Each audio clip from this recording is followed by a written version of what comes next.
Assalamualaikum warahmatullahi ta'ala wabarakatuh. Alhamdulillahi rabbil alamin.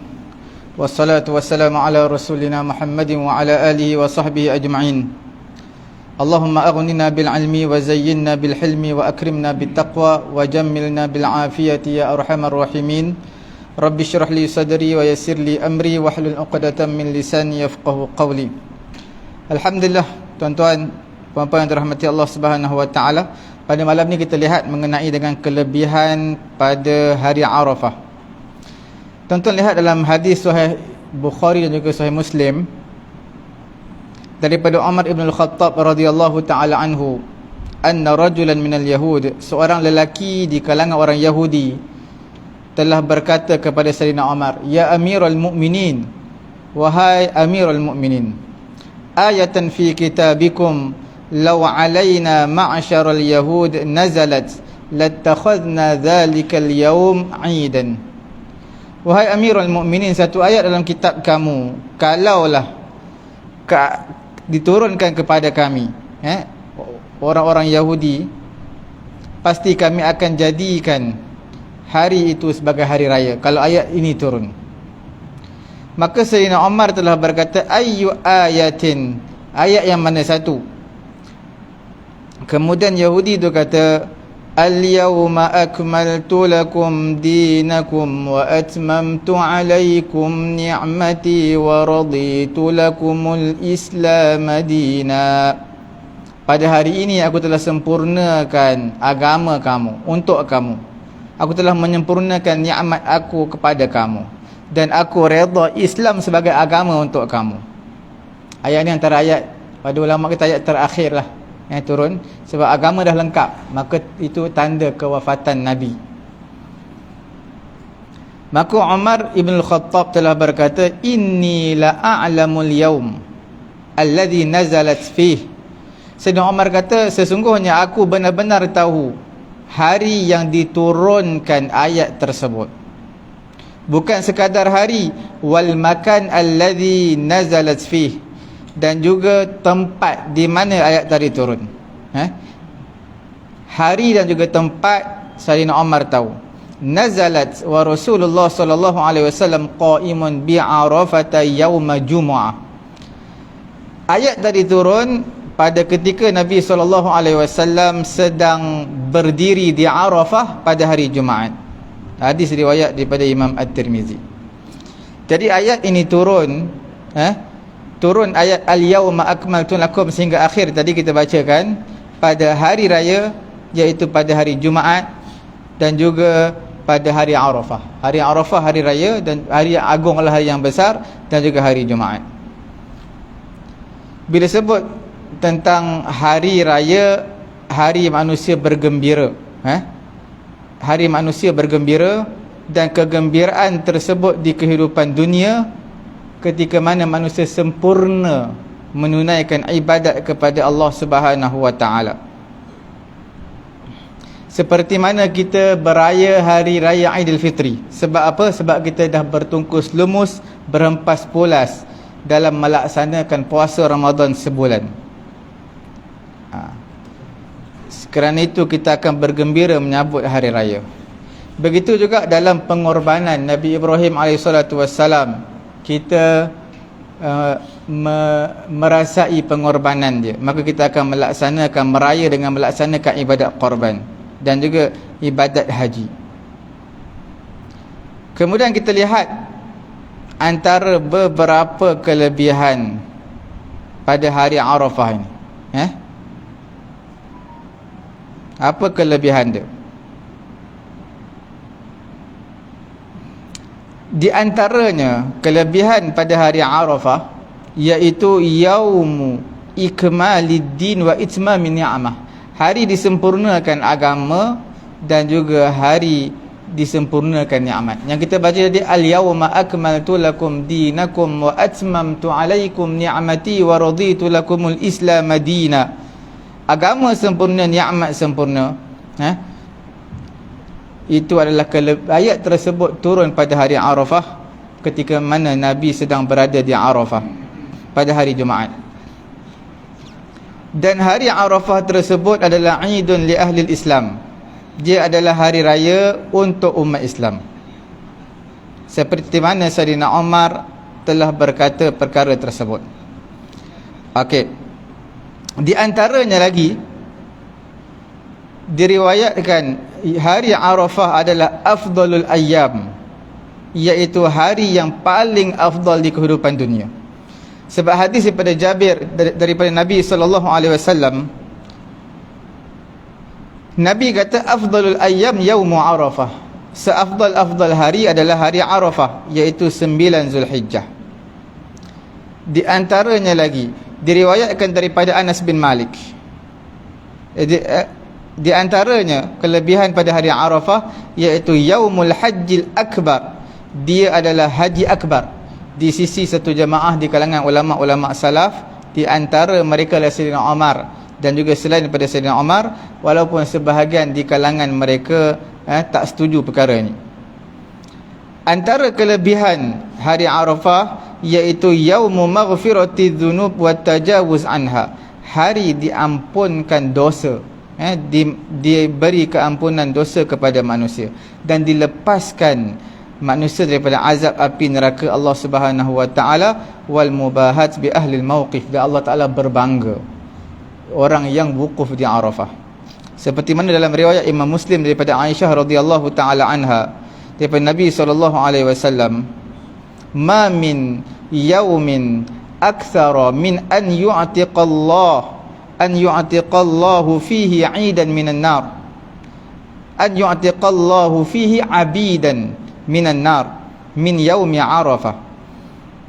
Tidak ada mana-mana hari yang lebih banyak Allah Ta'ala merdekakan hamba pada hari tersebut daripada api neraka Allah berbanding pada hari Arafah.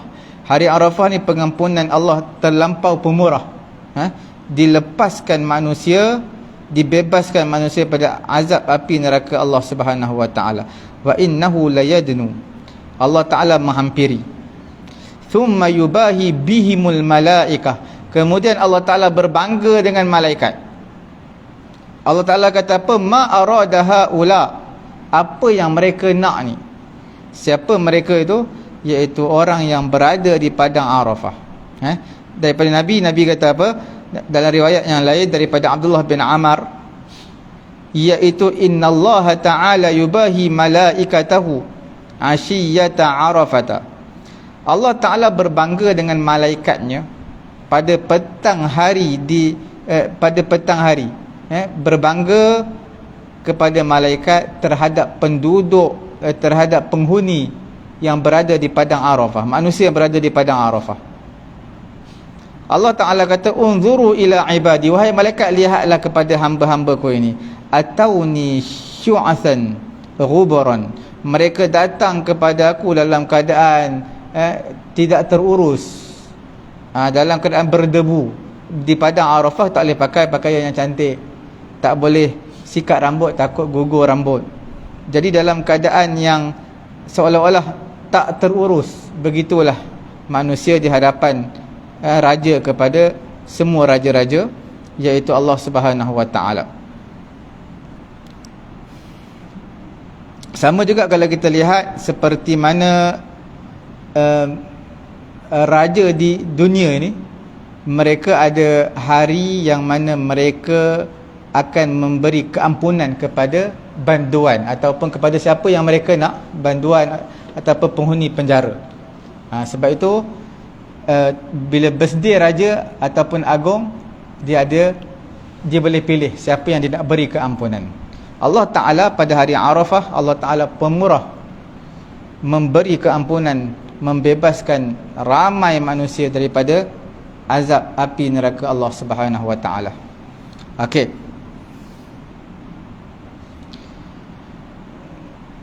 Kemudian di antara kelebihan pada hari Arafah adalah berpuasa.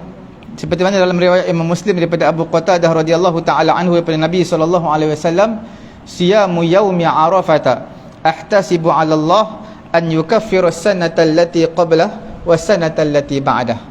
Aku mengharapkan puasa pada hari Arafah ini diampunkan dosa 1 tahun sebelum dan juga 1 tahun selepas. 1 tahun sebelum, 1 tahun selepas. Perbahasan ulama' panjang. Apa maksud 1 tahun selepas diampunkan dosa? Dosa tak buat lagi diampunkan. Ada yang kata bila manusia buat dosa pada tahun akan datang, diampunkan dosa dia. Ada yang menyatakan iaitu Allah Ta'ala jaga, pelihara dia daripada terjebak dalam dosa. Dosa di sini bermaksud dosa kecil, bukan dosa besar. Dosa besar perlu bertaubat, menyesal di atas perkara yang lalu, tak berazam tak akan ulanginya lagi. Itu perlu kepada taubat nasuha kalau dosa besar. Dosa besar ni makna minum arak, berzina, membunuh orang. Kemudian dia tak ada kena-mengena juga dosa ini dengan dosa dengan manusia. Dosa dengan manusia perlu minta maaf kepada manusia. Itulah Nabi kata siyamu yaumi arafata, siyami yaumi arafata ahtasibu ala Allah an yukaffira as-sanata allati qablah was-sanata allati ba'dah. Kemudian apa lagi kelebihan pada hari Arafah ini?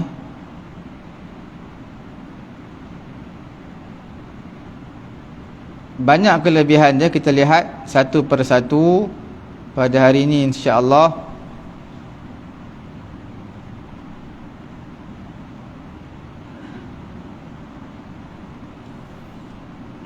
Sekejap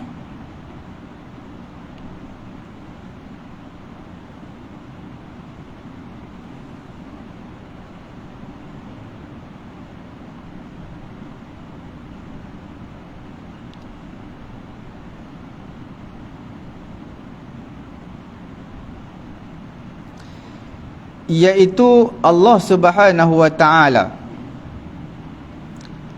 yu'tiqu raqabatan Allah Subhanahu wa taala pada hari Arafah, antara kelebihannya perlu memperbanyakkan doa kepada Allah Subhanahu wa taala, doa keampunan dan doa pembebasan daripada api neraka Allah Subhanahu wa taala. Fa innahu yurja ijabatu du'a fih, kerana doa yang paling diharapkan adalah doa pada hari Arafah.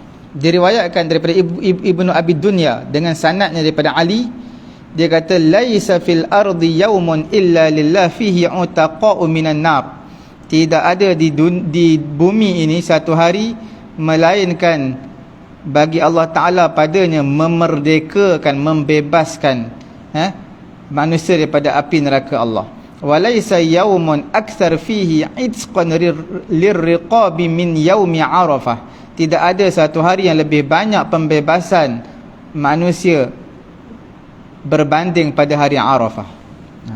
Sebab itu dia kata apa? Fa akthir fihi an taqul, hendaklah kamu memperbanyakkan kata Allahumma a'tiq raqabati minan nar. Ya Allah, bebaskan aku daripada api neraka. Wa awsi'li minar rizqil halal, luaskan kepadaku rezeki yang halal. Wasrif anni fasaqatal jinni wal ins, jauhkan daripada aku kefasikan, kejahatan jin dan juga manusia. Di antara hari Arafah ini juga apa dia? Iaitu an yu'tiqa raqabatan in amkanahu, fa inna man a'taqa raqabatan mu'minatan a'taqallahu bi kulli 'adwin minha 'udwan minhu minan nar. Bermaksud membebaskan hamba sebanyak mana yang boleh. Maksudnya memberi sedekah sebanyak mana yang boleh pada hari Arafah ini. Sebab sesiapa yang a'taqa raqabatan mu'minatan, memerdekakan hamba yang beriman, Allah Ta'ala merdekakan setiap anggotanya daripada api neraka Allah Subhanahu wa Ta'ala. Hakim bin Hizam radhiyallahu ta'ala anhu yaqifu bi Arafata, dia berwukuf di Arafah. Wa ma'ahu mi'ata badanatin, bersama dengan Hakim bin Hizam ini ketika wukuf di Arafah, bersama dengan dia ada 100 ekor unta yang diikat. Wa mi'atu raqabatin, bukan sekadar unta, tetapi bersama dengan dia juga dia memiliki 100 hamba. fayu'tiqu raqiqahu, dia memerdekakan hambanya. Fayadijjun nas bil buka' wad du'a, maka manusia bersorak dengan menangis dan juga berdoa kepada Allah Subhanahu wa taala. Jadi maknanya Hakim bin Hizam sangat pemurah pada hari tersebut. Kemudian al-ikhtiyal. Rawaina min hadis Jabir, daripada hadis Jabir daripada Nabi sallallahu alaihi wasallam, Nabi bagi tahu apa, ma yura yaumun akthar atiqan wala atiqatan min yaumi Arafah la yaghfirullahu fihi limukhtalin.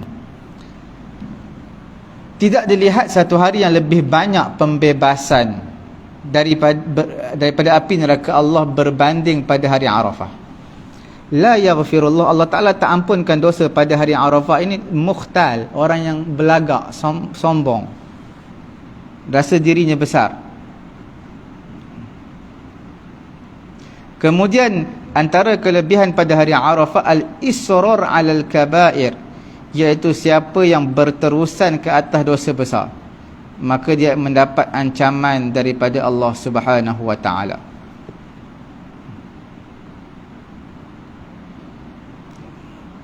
Itu semua adalah mengenai dengan kelebihan pada hari yang besar, iaitu hari Arafah. Tuan-tuan yang dirahmati Allah Subhanahu wa taala, pada hari Arafah ini juga adalah pada bulan Zulhijjah ini sebenarnya mengumpulkan pelbagai ibadat yang agung. Antaranya adalah ibadat korban, puasa pada hari Arafah. Kemudian apa lagi? Haji. Dan juga ada beberapa ibadat besar yang lain. Puasa pada hari Arafah, korban, ibadat haji. Semua itu berlaku dalam bulan Zulhijjah. Jadi bulan Zulhijjah mengumpulkan ibadat-ibadat yang agung, yang besar.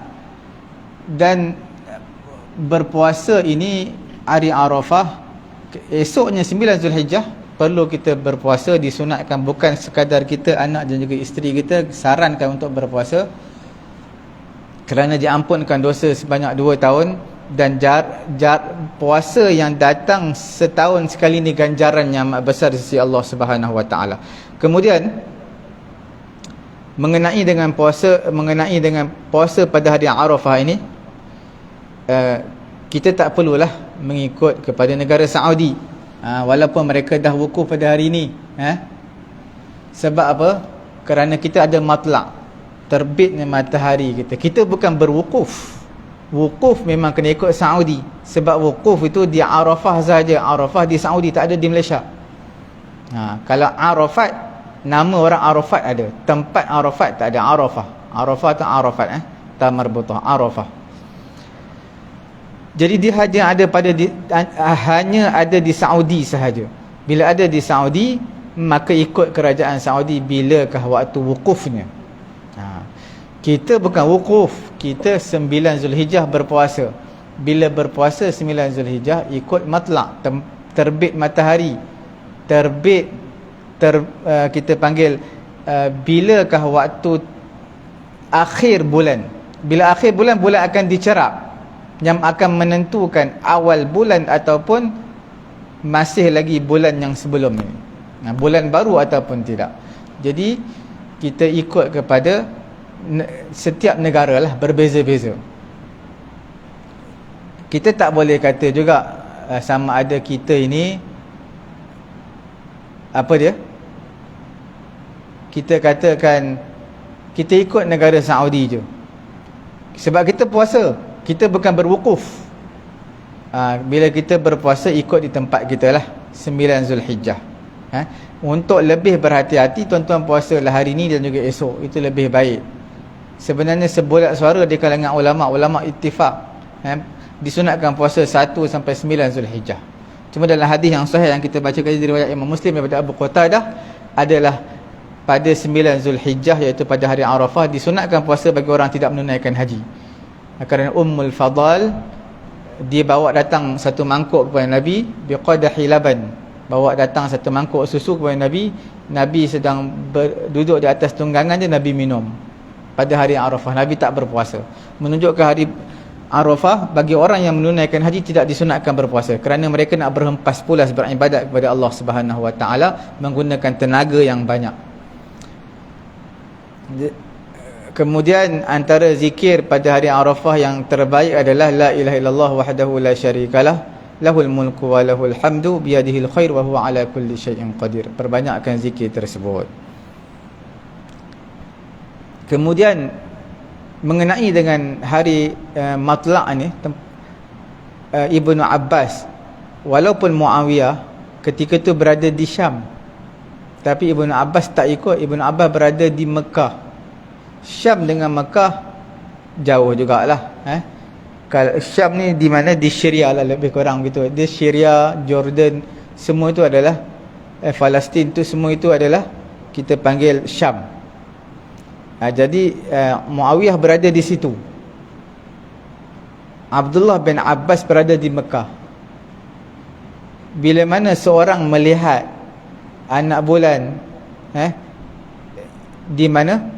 Di Syam, dan bagi tahu kepada Abdullah bin Abbas tidak memakai pengakuan orang tersebut, kerana lihat tersebut lihat di mana? Di Syam, bukan lihat di Mekah. Walaupun perjalanan tak jauh sangatlah, tapi jauh lah juga. Kalau kita naik kapal terbang 2 jam, kira jauh macam sini ke mana? Sini ke KK lebih kurang lah 2 jam 3 jam perjalanan. Itu antara kelebihan kita berpuasa pada bulan Zulhijjah. Kemudian bulan Zulhijjah, berpuasa 9 Zulhijjah ini, untuk pengetahuan tuan-tuan, disyariatkan puasa sunat 9 Zulhijjah adalah pada 2 Hijrah. Wukuf ini termasuk dalam ibadat haji. Haji disyariatkan 10 Hijrah. Jadi bukanlah kita kata puasa ni disebabkan wukuf. Tidak. Sebab pensyariatan haji datang selepas tu, 10 Hijrah. Puasa dulu. Puasa ni adalah 2 Hijrah. Jadi kita boleh kita katakan kita puasa kerana ikut wukuf. Tidak. Kemudian kita lihat sikit pada malam ini mengenai dengan kita lihat dalam bab haji. Haji ni kalau kita lihat definisi dia adalah al-qasdu, makna pergi. Bila sudut syariat, definisi sudut syariat, haji ni adalah satu ziarah pada tempat yang tertentu, pada masa yang tertentu, dengan perbuatan yang tertentu. Sebab bila ziarah bukan ziarah di Makkah, maka dia tak jadi haji. Dan pergi ziarah Makkah pula tidak kena pada waktunya, waktu bulan-bulan haji, maka tak jadi haji. Kemudian ada perbuatan-perbuatan yang wukuf di Arafah, di Mina, bermalam di Mina, di Muzdalifah. Semua itu adalah perbuatan-perbuatan yang khusus, tawaf dan sa'i. Tempat yang khusus yang dimaksudkan adalah Kaabah dan Arafah. Itu mestilah tempat yang tertentu. Bila masa tertentu bermaksud bermula daripada gelincir matahari pada hari Arafah, pada sehinggalah hari raya subuh. Mana hari raya subuh, daripada zuhur sampai ke subuh esok. Itulah dipanggil waktu yang tertentu. Kalau kita menunaikan haji antara lepas zuhur pada hari Arafah sampai subuh esok, tak lalu pun, tidak ada pun, walaupun di atas pokok di Arafah, maka tak jadi haji kita. Haji batal, kena qada balik. Kemudian ada masa tawaf. Tawaf ini bermula daripada subuh hari raya, dah boleh tawaf. Sehingga bila? Sampai bila-bila. Selagi mana kita tak balik Malaysia lagi, kita boleh buat. Tapi ihramnya panjang lah. Dia tak semestinya ihram. Sebab apa? Tawaf ni bila dah habis kita punya tahallul awal, cuma berbaki tawaf. Tawaf tak buat lagi contoh. Maka dia boleh buat tawaf. Dia boleh tangguh lah. Dia boleh tangguh. Yang penting dia kena selesaikan secepat yang mungkin. Lagi cepat lagi bagus. Betul tawaf termasuk dalam tahallul awal ataupun tidak, kena cek boleh. Saya tak istihdar, tidak berapa ingat, tapi itu di antara waktu dia. Kemudian perbuatan yang khusus maksudnya dia kena berihram dengan niat haji. Hukum haji ni sebulat suara atau di kalangan ulama menyatakan hukumnya adalah fardu, wajib lah. Haji adalah rukun daripada rukun-rukun Islam yang 5, dan tak ada pun ulama berbeza pendapat tentang masalah ini. Dalil mengenai dengan kefarduan haji ada dalam Quran dan juga hadis. Dalil daripada Quran, Allah Ta'ala menyatakan walillahi 'alan nasi hajjul baiti man istata'a ilaihi sabila. Wajib kepada manusia haji di Baitullah siapa yang mampu. Dalil daripada hadis daripada Abdullah bin Umar, Nabi SAW bersabda, bunyal Islam ala khamsin. Dibina Islam itu di atas 5 perkara: syahadati an la ilaha illallah wa anna muhammadar rasul wa anna muhammadan abduhu wa rasuluh wa iqamis salah wa ita'iz zakah, mengucap 2 kalimah syahadah, kemudian dirikan solat, tunaikan zakat, wa hajjil bait, ada disebut itu hajjil bait, menunaikan haji di Baitullah. Itu termasuk dalam rukun Islam. Dan juga puasa di bulan Ramadan. Hadis riwayat Imam Muslim juga Imam Bukhari. Kemudian ittafaqal ulama juga sepakat haji ni tak wajib, melainkan sekali je. Maknanya nak tunaikan haji sampai 2-3 kali tak wajib. Yang wajibnya sekali, itu pun bagi yang mampu sahaja. Kemudian haji ini perlu ditunaikan segera ataupun tidak. Ulama-ulama Syafi'i, termasuklah ulama Maliki, dia kata haji ini adalah wajib tapi ala tarakhi, bukan ala al-fawr. Maknanya bila kita dah ada duit cukup 20,000, 30,000, wajib ke segera pergi haji tahun ni juga? Tidak disyaratkan seperti itu. Wajib tersebut ala tarakhi, maknanya macam tuan-tuan ada tinggal puasa bulan Ramadan baru ni sebab masuk hospital 3 hari tertinggal, nak qada segera ke? Boleh tangguh-tangguh? Boleh, selagi mana tak datang Ramadan.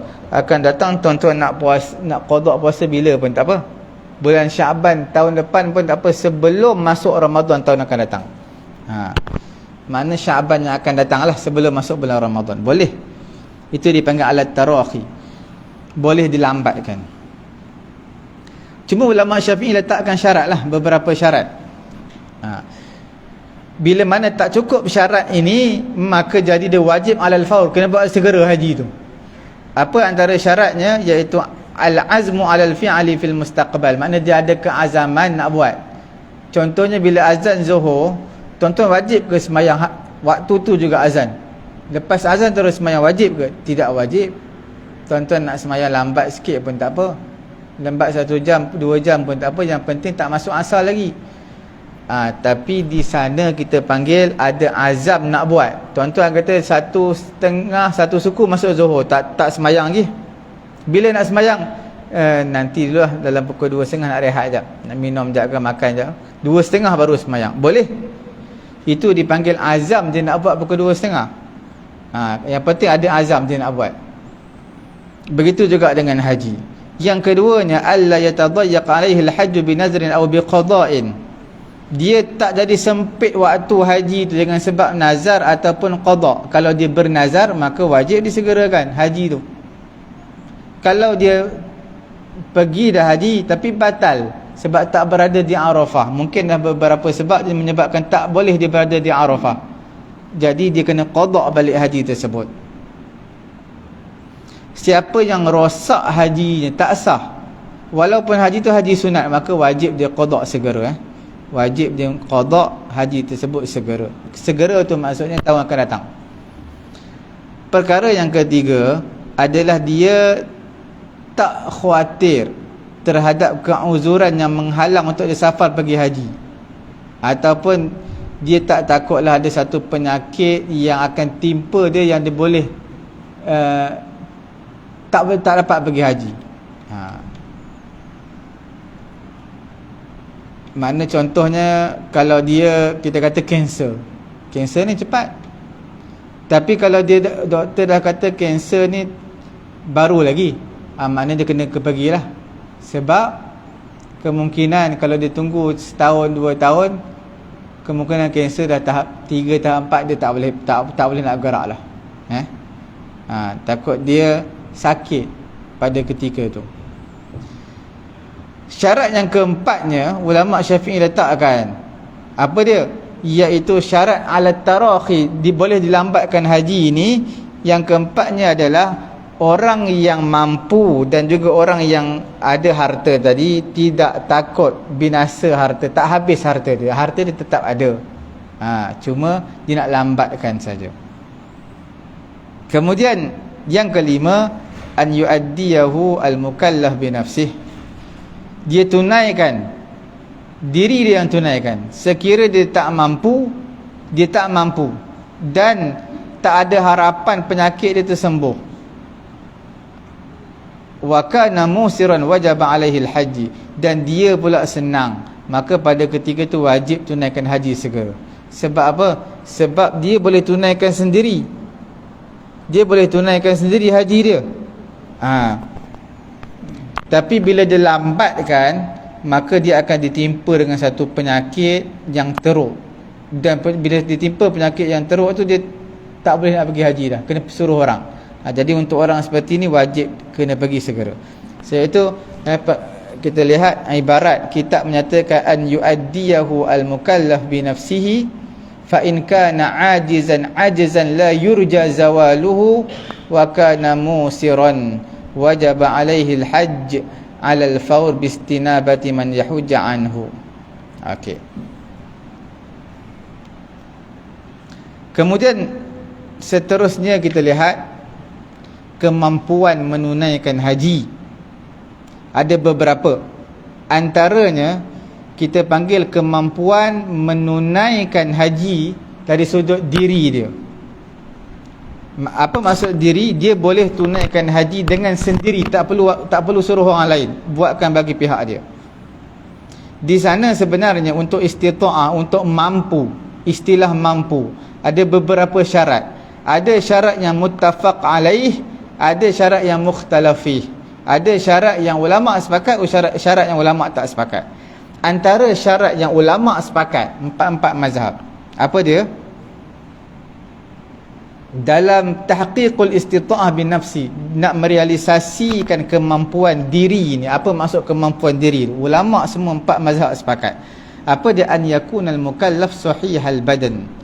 Orang mukallaf, orang yang baligh berakal ni, badan dia sihat, kuat, boleh berjalan jauh, boleh naik kenderaan, tak ada mudarat apa-apa. Maka untuk orang seperti ini, itu makna dia mampu, badan dia sihat, kuat, kesihatan dia elok. Okey, kesihatan dia baiklah. Tapi kalau orang tua, contoh naik kapal terbang nak pergi Mekah 8 jam, dia duduk dalam kapal terbang 2 jam tu dah macam nak lumpuh badan rasa. Maka dia tak boleh pergi, tak boleh.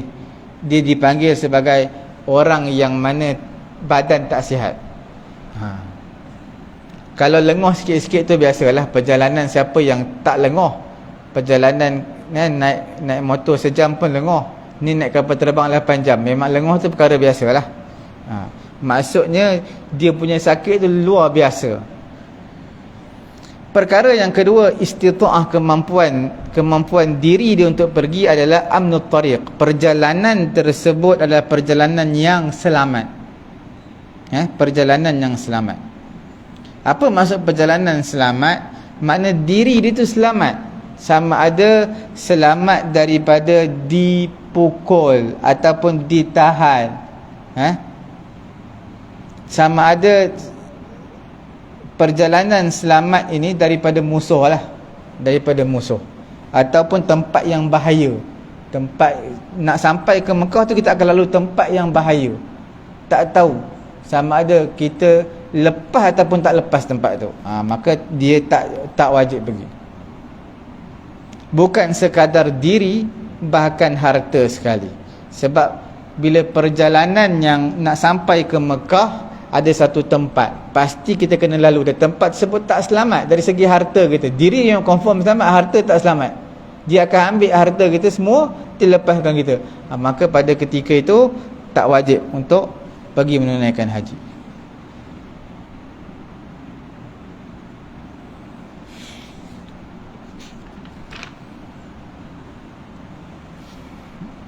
Kemudian kita lihat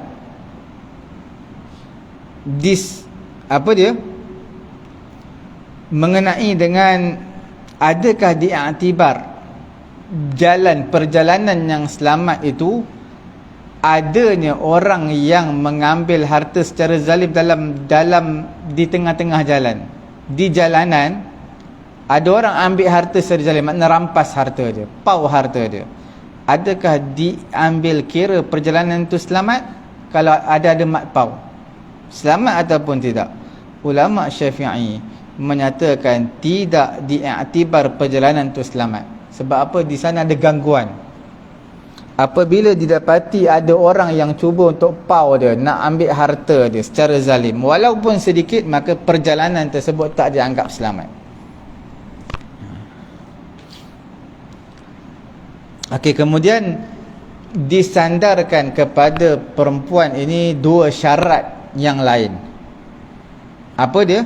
Syarat yang pertamanya adalah dia mesti keluar bersama dengan mahram. Dia mesti keluar bersama dengan mahram. Dan syarat yang kedua, perempuan tersebut bukan dalam iddah. Itu syarat untuk orang perempuan. Ada dua syarat tambahan. Okey. Sekarang kita lihat perempuan tersebut hendaklah keluar bersama dia untuk menunaikan haji ini mesti mahram, ataupun kalau tak mahram pun suami dia. Walaupun perempuan tu kita kata perempuan yang tua 60, 70, tetap ada mahram ataupun suami. Tidak kiralah pada haji ataupun umrah. Imam Nawawi rahimahullahu ta'ala menyatakan, menjawab pendapat Imam Hanafi dan juga Imam Hanbali. Kita lihat dulu pendapat Hanbali dan juga ulama Hanafi Hanbali kata apa. Riwayat daripada hadis Ibnu Abbas, dia kata Nabi SAW bersabda, la tusafir al-mar'atu illa ma'azi mahramin. Jangan perempuan tu bermusafir melainkan bersama dengan dia ada mahram. Wala yadkhulu 'alaiha rajulun illa wa ma'aha mahram. Tak boleh masuk kepada seorang perempuan, masuk rumah dia, seorang lelaki tak boleh masuk illa wa ma'aha mahram, dan kena pastikan bersama dengan perempuan di rumah tadi ada mahram. Faqala rajulun ya Rasulullah, seorang lelaki berkata, ya Rasulullah, inni uridu an akhruj fi jaishi kaza wa kaza. Wahai Rasulullah, aku nak keluar ni bersama dengan tentera ini. Sedangkan wa mar'ati turidul hajj, sedangkan isteri aku pula diajak pergi haji. Sedangkan isteri aku pula nak pergi haji. Aku nak pergi perang. Maka Nabi jawab apa? Ukhruj ma'aha, keluarlah bersama isteri kamu pergi haji, tinggalkan peperangan tersebut. Hadis riwayat Imam Bukhari, Imam Muslim. Dalam hadis ini menunjukkan dari sudut wajah istidlal, apa dalil yang kita boleh ambil? Suami ataupun mahram, lau lam yakun syartan, kalaulah ia bukan syarat untuk harusnya perempuan bermusafir untuk menunaikan haji, pasti Nabi tak suruh suami tadi, pasti Nabi tidak akan suruh suami tadi untuk bermusafir bersamanya ataupun tinggalkan peperangan, sebab dia adalah mesti, syarat, wajib. Maka sebab itu Nabi suruh tinggalkan perang, pergi bersama dengan isteri kamu. Imam Nawawi jawab, dia kata sebenarnya dalam hadis ini adalah taqdimul aham fal aham minal umur. Sebenarnya Nabi nak letakkan prioriti, mana yang mana lebih utama. Yang mana yang lebih utama, nak pergi perang ataupun teman isteri kamu pergi haji? Yang utamanya temanlah isteri, bukanlah makna wajib mesti. Itu Imam Nawawi jawab. Fa innahu lamma arada lahu al-ghazwu wal hajj, apabila datang kepada dia peperangan dan juga haji, rujjihal hajju, maka ditarjihkan haji, makna diberi keutamaan haji, kerana isteri dia la yaqumu ghairuhu maqamahu fi safar ma'aha bi khilafil ghazw, kerana isteri dia pergi haji tak ada orang nak teman. Berbeza dengan peperangan, kamu tak pergi pun ramai lagi yang pergi. Jadi untuk haji ni, bila isteri kamu tak ada yang tak berteman, jadi kamu temanlah isteri kamu. Itu maksud dari segi keutamaan. Kemudian ulama Syafi'i menyatakan disyaratkan untuk wajib haji kepada orang perempuan ini, disyaratkan apa untuk wajibnya haji kepada orang perempuan? Disyaratkan an yakhruja ma'aha zawjuha, iaitu suami dia kena keluar bersama dengan dia, kena bermusafir bersama dia ataupun mahram. Ataupun kalaulah suami tak ada mahram, tak ada, niswah siqat, jemaah perempuan yang boleh dipercayai. Wa takfi isnataini wa takunu hiya thalithah. Ulama Syafi'i kata cukuplah 2 orang pun dah kira jemaah. 2 orang campur dia 3 orang. Tapi dengan syaratlah 2 orang yang teman dia tu pergi haji sekali dengan dia, mestilah perempuan yang baligh, yang dah dewasa, ataupun remaja yang hampir baligh. Janganlah ambil umur 7 tahun 6 tahun. Ambil yang dah baligh ataupun hampir baligh. Syarat ini dia adalah untuk wajibnya haji kepada seorang perempuan, kerana idbihi tasiru mustati'atul hajj, kerana bila ada saja syarat-syarat disebutkan tadi, ada suami ataupun mahram ataupun jemaah yang siqat, yang boleh dipercayai jemaah perempuan, walaupun 2 orang bersama dengan dia 3 orang, maka dia dah termasuk dalam orang yang mampu untuk menunaikan haji. Adapun kalau kita nisbahkan sudut harus, fayajuzu lil mar'a an tusafir lil hajjil mafrud ma'a imra'atin wahidatin siqatin. Harus bagi seorang perempuan, dia nak pergi bermusafir untuk menunaikan haji fardu bersama dengan seorang perempuan yang dipercayai, itu dah cukup dari segi harus. Bahkan harus bagi perempuan di sisi ulama Syafi'i, dia keluar seorang untuk menunaikan haji fardu pun boleh, idza amanat ala nafsiha, apabila dia rasa selamat, diri dia dirasa selamat, boleh nak keluar seorang pun tak apa. Ulama Syafi'i kata boleh. Jadi dari segi harusnya, perempuan ini boleh untuk keluar walaupun ada seorang saja jemaah. Tadi yang kata 2 orang tu apa? Itu maknanya sudah ada kewajipan bagi dia untuk menunaikan haji. Duit dah ada dah, tapi teman tak ada. Suami asyik-asyik kursus tak habis-habis, sekejap kursus negeri ni, dia tak dapat waktu yang sesuai untuk bersama dengan suami dia, mahram pun tak ada. Jadi dia ada 2 orang jemaah perempuan. Selalunya ramai jemaah perempuan, 10 orang 20 orang, okey. Bila dah cukup ada 20 orang jemaah perempuan, maka dikira kewajipan haji dah ada. Tapi kalau dia nak pergi seorang bersama dengan seorang lagi perempuan yang boleh dipercayai, itu harus, bukan wajib. Tidak ada kewajipan haji, tapi harus untuk dia pergi. Kena faham. Bahkan kalau sebenarnya harus juga bagi dia nak bermusafir seorang je, boleh, tapi dengan syarat, ni untuk haji fardu, untuk haji fardu perbincangan kita, makna dia nak bermusafir seorang bersama dengan dia seorang wanita yang dipercayai, maka itu boleh untuk dia menunaikan haji fardu. Kalau nak pergi seorang pun boleh sebenarnya untuk menunaikan haji fardu orang perempuan, dengan syarat dia dengan sangkaan kuatnya diri dia selamat untuk pergi perjalanan tu selamat. Okey.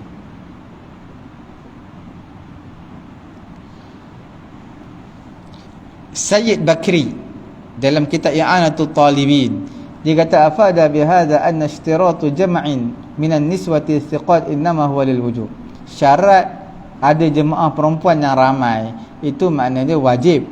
Adapun harus ini adalah harus saja bagi dia untuk keluar bersama dengan seorang perempuan yang dipercayai, dan juga dia boleh keluar kalau dia rasa diri dia selamat, dia yakin diri dia selamat. Apa hujah dia? Hujah Adi bin Hatim. Dia berkata, baina ana 'inda nabi, ketika mana aku di sisi Nabi, iz atahu rajulun, tiba-tiba datang seorang lelaki, fasyaka ilaih al-faqah, lelaki tadi mengadu kepada Nabi tentang kemiskinan dia. Summa atahu akhar, kemudian datanglah kepada Nabi seorang lelaki yang lain, fasyaka ilaihi qata'as sabil, dia mengadu kepada Nabi apa? Qata'as sabil, terputus bekalan. Terputus perjalanan lah, makna habis bekalan dia. Faqala ya Adi, maka Nabi kata, wahai Adi, hal ra'aital hirah, kamu tahu tak, kamu pernah lihat tak Hirah, nama tempat Hirah. Qultu, Hirah tak salah di Iraq. Qultu, maka aku kata, lam araha wa qad umbitu anha, aku tak pernah tahu, tak pernah lihat lah Hirah tu, nama tempat tu, kawasan tu aku tak, negara tu aku tak pernah lihat. Wa qad umbitu anha, tapi aku pernah diceritakan tentang Hirah, tentang negara tersebut. Maka Nabi kata, fa in talas bika hayatun, wahai Adi, sekiranya diberi kehidupan yang panjang kepada kamu, la tarayanna adh-dha'inah tartahil minal Hirah hatta tatufa bil Ka'bah la takhafu ahadan illallah. Kalau kamu umur panjang, kamu akan lihat seorang perempuan yang duduk dalam haudaj, dalam sekedup. Zaman dulu naik kenderaan unta ke apa, dia ada sekedup dia, tempat duduk dia, ada pelana tempat duduk macam kemah dia kecil. Wahai Adi bin Hatim, kalau umur kamu panjang, kamu akan lihat seorang perempuan yang duduk dalam sekedup dia. Dia berjalan daripada Hirah di Iraq tadi, sehinggalah dia tawaf di Baitullahil Haram. Dia tak rasa takut kepada seorang pun, melainkan kepada Allah Ta'ala. Perjalanan, nak bagi kita perjalanan selamat. Ibnu Hajar Al-Asqalani dalam menghuraikan hadis ini, dia kata makhsus bil ijma', hadis ini dikhususkan dengan ijma', ijma' di kalangan ulama'. Lam yakhtalifu fi annahu laysa lil mar'ah as-safar fi ghairi al-fardi illa ma'a zawjin aw mahramin illa kafira aslama.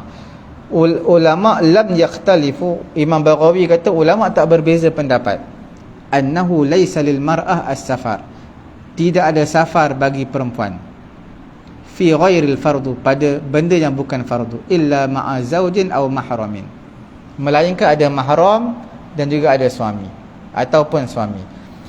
Perbincangan kita ini adalah perbincangan mengenai ulama tak berbeza pendapat, tak boleh bagi perempuan safar, safar yang bukan fardu, safar yang jauh, bukan fardu pun, bukan wajib pun, tapi nak bagi seorang, itu tak boleh. Yang kita kata boleh tadi adalah safar yang fardu. Safar yang tak fardu, dia mesti kena ada mahram ataupun suami dia. Illa kafirah, melainkan perempuan kafir, kerana perempuan kafir bila dah masuk Islam daripada negara kafir ataupun daripada tawanan orang kafir terlepas, maka dia terpaksa mengembara seorang-seorang.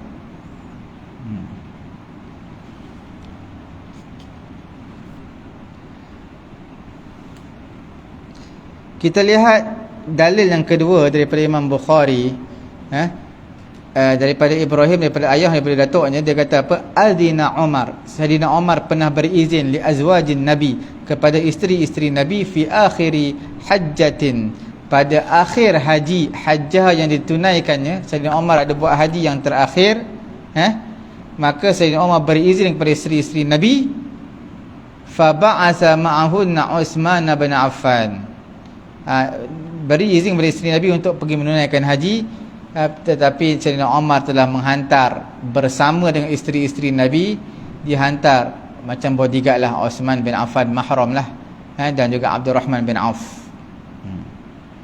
Jadi wajhul istidlal di sini adalah ittifaq Umar dan juga Uthman, Abdurrahman bin Auf dan juga isteri-isteri Nabi ke atas perkara tersebut. Tidak ada seorang pun mengingkari di kalangan sahabat Nabi ke atas perkara tersebut. Mana isteri Nabi pergi, Nabi tak ada pun untuk menunaikan haji. Nabi dah wafat.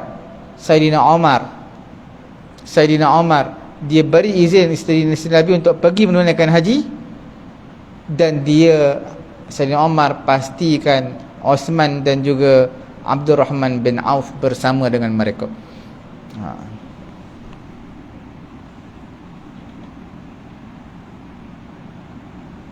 Itu semua kita bagi tahu tadi adalah syarat untuk seorang perempuan. Yang pertama perlu mahram, syarat tambahan.